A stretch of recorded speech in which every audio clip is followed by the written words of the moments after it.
ISO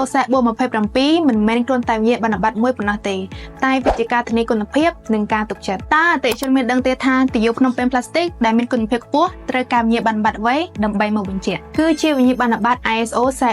427ដែលជាស្តង់ដារអន្តរជាតិបញ្ជាក់ថាទិយោ HDPE មានគុណភាពខ្ពស់ដែលអាចប្រើប្រាស់ក្នុងវិស័យទឹកស្អាតវិស័យអគ្គិសនីវិស័យទូរគមនាគមន៍ហើយនិងវិស័យឧស្ម័ននិងជាវិញ្ញាបនបត្រនៃការបដិញ្ញាចិត្តខ្ពស់ក្នុងការផលិតនិងការទទួលខុសត្រូវចំពោះអតិថិជនអ្វីដែលធ្វើឲ្យវិញ្ញាបនបត្រនេះកាន់តែពិសេសគឺជារៀងរាល់ឆ្នាំក្រុមត្រួតពិនិត្យនឹងមកធ្វើការវិដំឡៃម្ដងទៀតដើម្បីឲ្យប្រាកដថាក្រុមហ៊ុននៅបន្តរក្សាគុណភាពក្នុងការផលិតនៅដដែលបើសិនជាគ្មានគុណភាពវិញ្ញាបនបត្រនឹងមិនអនុញ្ញាតឲ្យប្រើប្រាស់ទៀតឡើយអញ្ចឹងអតិថិជនអាចជឿទុកចិត្តលើទិយោភ្នំពេញផ្លាស្ទិកខាងក្រុមហ៊ុនយើងខ្ញុំបានព្រោះមុននឹងធ្វើការបញ្ចេញពីរោងចក្រត្រូវបានឆ្លងកាត់ការតេស្តជាច្រើនដំណាក់កាល